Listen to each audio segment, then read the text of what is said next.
A battered, old red violin, fetched an astonishing $2.4 million at auction. As the gavel fell, the auction house's appraiser quietly slipped away, clutching the violin that had just sold for an astronomical sum. Little did they know, this violin held a 300-year-old secret. In 1681, an Italian luthier crafted the perfect violin for his unborn child, but before it was finished, his wife died in childbirth. The baby, too, could not be saved. Grieving, he cut a lock of his wife's long hair and fashioned it into a unique brush. Then, he slit his wife's wrist, mixing her blood into the varnish. He personally applied it to the violin's surface, giving it an extraordinary crimson hue. Inside, he inscribed his love for his wife and child. A century later, the red violin found its way to an Italian orphanage, where only one boy, a prodigy named Caspar, unintentionally awakened its resonance. A musician, stunned by the boy's gift and the violin's power, took him under his wing, striving to secure Caspar a chance to play before the prince. The boy practiced obsessively, sleeping with the instrument each night, fearing it would hinder progress. The musician forcibly took the violin away. That night, the boy nearly died.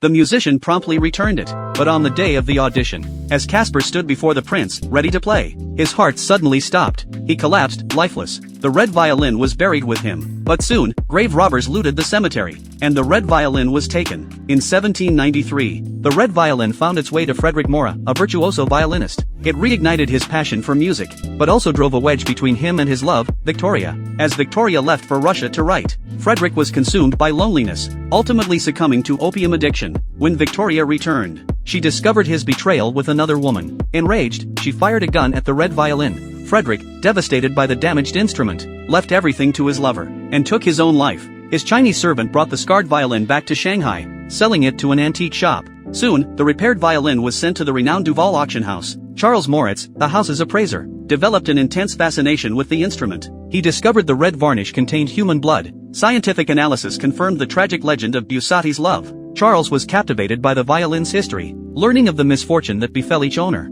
A bold plan took shape in his mind.